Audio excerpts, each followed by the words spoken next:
지금 방송이었다는데 프라이버시가 안 나오네.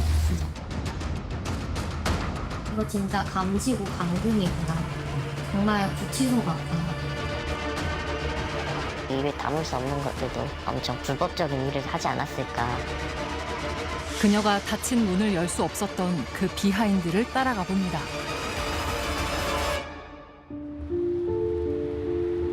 자신의 여자친구가 갑자기 사라졌다는 남자를 만났습니다.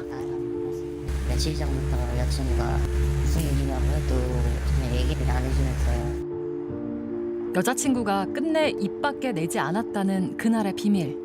무슨 일이 있었던 걸까요? 토요일, 일요일, 월요일 기념일 겸 생일 해가지고 그 리조트를 잡아놨어요. 근데 이게 갑자기 금요일 날 급작스럽게 호텔 취소할 수 없겠냐 이렇게 연락이 먼저 왔어요. 자세한 건 얘기해 줄 수 없고 가족 집안일이다. 만나기로 한 날은 기념일이자 남자친구의 생일이었습니다. 이렇게 취소를 했을 거면은 엄청 큰일이 분명하겠다 이렇게 믿고 그냥 기다리기만 했죠. 그런데 일주일 후 뜻밖의 연락을 받았는데요. 일주일 차에 여동생이 연락 왔어요. 혹시 언니랑 같이 있냐? 언니가 집에 지금 안 들어온 지 일주일째다. 가족들에겐 당시 기록적인 폭우 때문에 집에 들어갈 수 없다고 했다는데요. 폭우가 엄청 쏟아졌어가지고 교통이 좀 마비되고 딜레이가 돼가지고 계속 그 집에 못 간다 이런 식으로 얘기했길래 전혀 내가 들은 바랑은 딴판인 거예요. 그래서 그때부터 이제 의심이 엄청 들기 시작했죠. 이것마저도 거짓말이지 않을까 의심도 해보고 여자친구 동생하고 통화한 시점부터 이제 제대로 잠도 못 자고 이제 좀 업무에 집중도 좀 못하고. 이상한 건 문자로는 연락이 계속 이어졌다는 겁니다. 하지만 통화를 하려고 하면 어쩐지 피하는 느낌이었는데요. 이제 얼굴이 보고 싶다. 우리 안 본 지 쫓겨야 됐다. 그러면서 이제 영상통화를 계속 유도했지만 절대 굳고 반대를 하더라고요. 그러다 보니까 이런저런 막 추측성 난무하기 시작했고 다른 사람을 만나고 있지 않을까. 또 입에 담을 수 없는 불법적인 일을 하지 않았을까. 결국 여자친구의 가족이 경찰에 신고했고 위치 추적을 했는데 뜻밖에도 한 호텔이었습니다.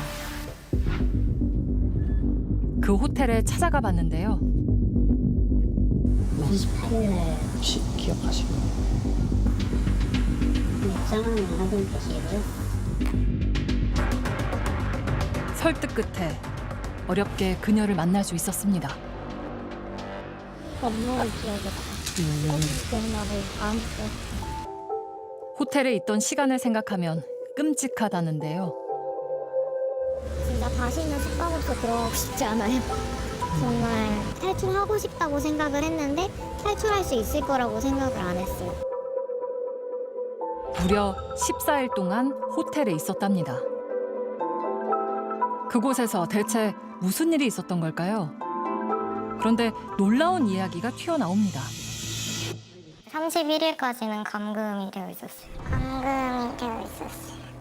식사는 배달로 하도록 시키고 그것도 다 보고를 하라고 시키고 시키기 전에 네, 노력하겠습니다. 뭐뭐 시키겠습니다. 배달 오면은 보고하세요. 배달 왔습니다. 그러면은 프런트로 이동하겠습니다. 그러면은 이동하세요. 하면은 이동하고 돌아왔습니다. 식사하겠습니다. 화장실 가겠습니다. 돌아왔습니다. 호텔에 가두고 24시간 조종한 감시자 누구였을까요?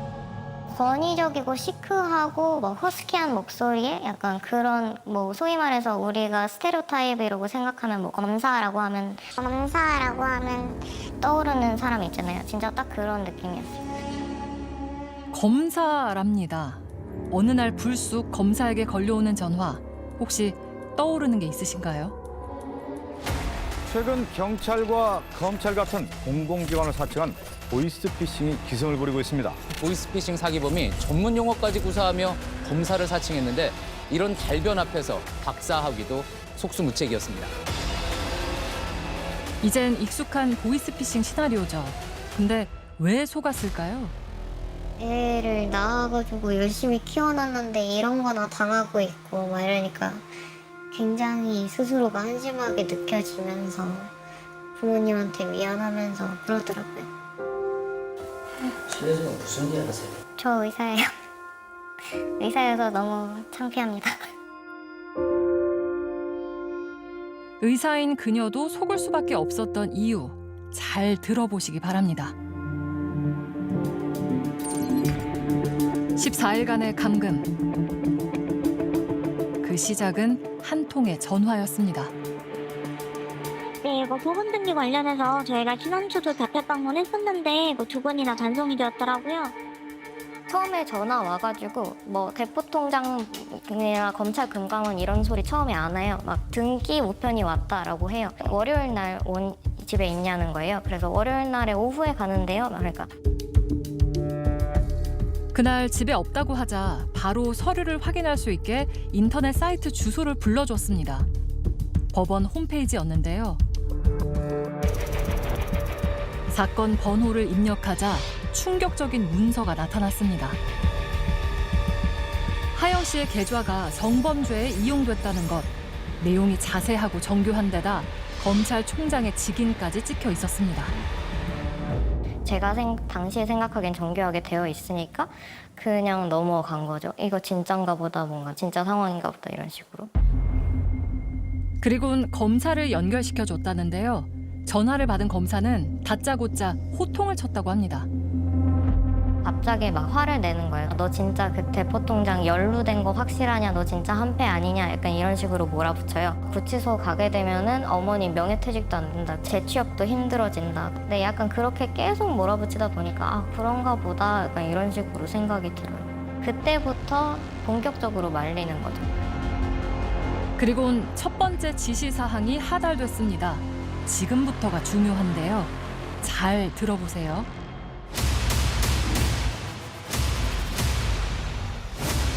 약식 조사를 받는 동안에 당신 폰을 반납해야 된다.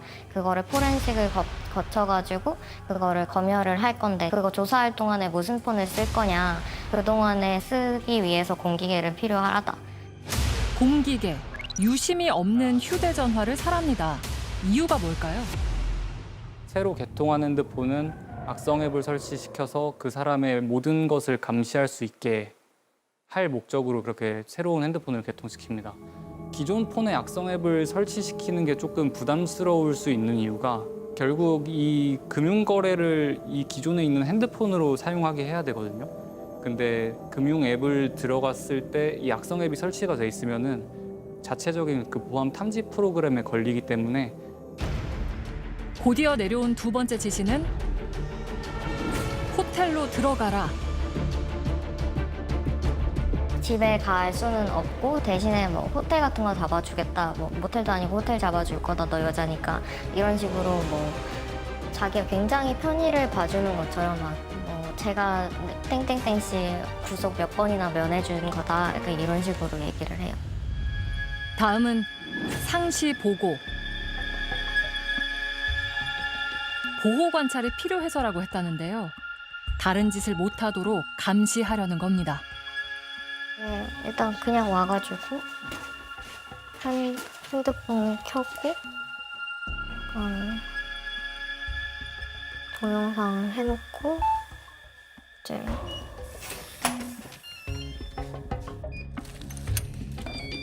이렇게 스스로 호텔에 감금된 건데요. 이게 바로 셀프 감금, 보이스피싱의 신종 수법입니다. 호텔에 들어오자 다시 전화가 걸려왔습니다. 이번엔 경찰입니다. 경찰서에서 전화가 왔었어요. 그 뭐라고 해야 되지? 약간 일에 찌든 약간 귀찮은 목소리? 검찰에서 협조공문 와가지고 연락을 드리는데 신변보호를 위한 위치 추적에 동의하십니까? 근데 그러면은 이 사람들이 위치 같은 것도 다 알 수 있을 거라고 생각을 했고 내가 그거를 따라하지 않으면은 이제 좀 뭐 구치소로 호송 차량이 올 거라고 생각을 했으니까 따르게 된 거죠. 그거를 받을 때 제가 그 사건 번호 땡땡땡입니다 이렇게 얘기를 했어요. 경찰 전화 받고 끊은 다음에 그 검사가 난리가 난 거예요. 너 지금 사건 번호 얘기한 거냐 경찰에, 막 이러면서 엠바고 속지 제대로 안 되냐, 막 이러면서 엄청 혼났어요. 주의사항 로 받아가지고. 그리고는 보호 관찰 기간 동안 지켜야 할 주의 사항을 보냈는데요. 매우 엄격한 데다 실시간으로 보고까지 해야 했습니다. 좀 구체적으로 다 적어놨나요? 네.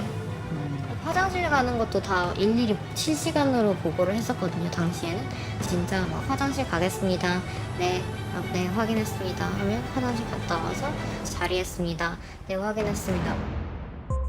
전문가는 이 수시 보고가 치밀한 심리 전략이라고 말합니다. 자기 스스로 이렇게 매일매일 정시 보고를 하고 심리적으로는 굉장히 트라우마가 큰데요.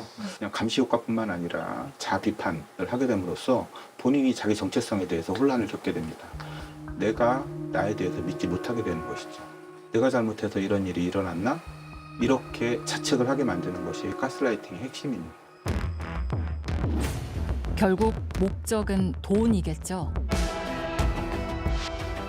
그런데 돈을 빼내는 수법이 전보다 훨씬 더 진화했는데요. 예금을 깬 다음에 그거를 캡처를 해가지고 보내요. 그 시간 나오게 보내고 그거를 500만 원씩 그 코인이랑 뱅크가 각각 코인이라는 국내 코인 거래소에 연동이 되어 있거든요. 그리고 거기다가 이체를 해가지고 이것도 이체 인증샷을 보내요. 직접 사는 거네요? 그쵸, 제가 사주는 게 아니라. 네, 제가 사는 거죠. 제가 사가지고 코인의 형태로 보내는 거죠. 해외 거래소에 제 계정으로 입금을 해요. 은행 계좌에 있던 돈을 암호화폐로 바꾼 뒤 해외 거래소로 보내고 피싱범의 전자지갑으로 송금합니다. 이렇게 되면 추적은 불가능해집니다. 그렇게 14일 동안 스스로 감금된 채 무려 9,500만 원을 보냈습니다. 의심이 들진 않았을까요? 그러니까 진짜 사람이 제정신이 아닌 거예요. 만약에 이게 보이스피싱이라면 이렇게까지 공을 들일까? 나 하나만을 위해서? 감시를 시시각각 당하고 있으면 의존성 같은 게 생겨요. 그래가지고 지금도 기억하는 게 취침하기 전에 취침보 올릴 때 막 오늘도 감사했습니다 막 이런 거 썼거든요. 심지어 여동생이 보이스피싱 아니냐며 셀프 감금 영상을 보내주기도 했습니다. 근데 여동생은 의심을 한 거예요. 그래갖고 동생이 그 셀프 감금에 대한 링크를 보내줬어요. 플레이 버튼을 누를까 말까 하영 씨의 선택은 근데 저는 링크를 클릭할 수가 없으니까 저는 너무 말을 잘 들어가지고 그거를 보면서 이거는 내가 아닐 거야 막 이게 진짜면은 정말 비참하잖아요. 그래가지고 아 저 사람 정말 불쌍하다. 근데 내가 당하고 있는 건 진짜고 이 사람은 속아가지고 그런 걸 당했다고 생각을 한 거예요. 동생이 보낸 영상은 뭐였을까요? 주의 깊게 봐주세요. 가스라이팅을 당하면 사람이 어떻게 변하는지. 경찰관인데 보이스피싱 피해 의심된다고 아 맞아요. 경찰의 말도 못 믿는 여성. 핸드폰 좀 저희가 확인해봐도 될까요? 경찰관 사칭하는 사람하고 얘기하는 대북 경찰 공무원 말 안 믿으면 누구 말 믿을까요? 경찰관이 오자마자 굉장히 비협조적인 태도를 이렇게 하세요. 피싱 피해자들 거의 공통적으로 그래요, 모습이. 그래서 핸드폰만 확인해보겠다는 건데 그것도 싫다면서요. 보통 경찰관 만나면 아, 나 도와주러 왔나? 이렇게 생각을 하지 무슨 권한으로 그렇게 하시냐고 얘기 잘 안 해요, 선생님. 그럼 다행인 거죠. 간신히 휴대전화를 넘기는데요. 서류도 이렇게 안 보내. 확인한 결과 악성에 빨려 있잖아요, 그죠? 정신 차리신 거예요. 가스라이팅 당하신 거예요, 본인. 셀프 감금 피해자들 중엔 공무원, 교사, 의사, 심지어 경찰관도 있다는데요. 굉장히 똑똑하고 합리적인 그런 피해자가 왜 여기에 발을 들여놓게 됐을까? 저는 오염이라는 단어를 생각을 했습니다. 나는 아무 잘못도 없는데 정말 나는 깨끗한 사람이었고 한 번도 범법이라고 하는 사회적인 규칙을 어긴 적이 한 번도 없는데 이 오염된 이 얼룩 때문에 가족들을 슬프게 하고 실망스럽게 하는 일이라면 더 적극적으로 이 문제를 해결해야 되겠다. 내가 이 문제를 해결할 수 있는 방법은 이 가해자의 말을 듣는 것이다. 이렇게 잘못 판단한 것으로 보인다라고 생각을 합니다. 감금 14일째. 가진 돈을 다 송금한 후에야 하영 씨는 호텔을 빠져나올 수 있었습니다. 하지만 풀려난 뒤에도 놈들에게 연락이 왔는데요. 범인의 문자에 답을 안 하자 거짓말처럼 모든 게 멈췄습니다. 이제 정시보고가 너무 안 오니까 약간 땡땡씨 지금 장난하십니까? 딱 이렇게 오고 그거 씹었죠. 그 다음에 끝났어요. 정말 그 전까지 그게 굉장히 저를 오래 괴롭혔는데 그걸 씹기만 하면 아무 일이 없더라고요. 그게 굉장히 어이가 없더라고요. 곧장 경찰을 찾아가며 14일간의 셀프 감금 사건은 막을 내렸습니다. 너무 부끄럽지만 이야기를 털어놓은 이유가 있답니다. 이거를 정말 많은 사람들이 알았으면 좋겠다. 왜냐면 저는 이런 게 있는지도 몰라서 당했거든요. 그래가지고 다른 사람은 이런 거 안 당했으면 좋겠어서 최대한 많이 알리고 싶었고. 하영 씨가 당한 이 수법, 요즘 기승을 부리는 셀프 감금 보이스피싱인데요. 빠짐없이 등장하는 레퍼토리가 있습니다. 다음 단어들을 집중해서 듣고 기억하시길 바랍니다. 공통점으로 등장하는 게 뭐 임시보호 관찰, 뭐 엠바고, 약식 수사로 전환, 뭐 검사나 금융감독원이 뭐 조사를 해야 된다, 뭐 범죄에 연루됐다, 너 원래 구속이 된다, 뭐 직장 계속 안 다닐 거냐, 나중에 뭐 결혼 안 할 거냐, 뭐 나중에 자녀들한테 뭐 피해가 간다, 전과자 생활 어떻게 할 거냐, 약간 이런 식으로 계속 가스라이팅을 하는 그런 단어들이 있거든요. 그런 식으로 계속 심리적으로 압박을 시키는 거죠. 누군가 전화를 걸어 이 단어를 말한다면 망설이지 말고 바로 끊으세요. 그럼 끝입니다.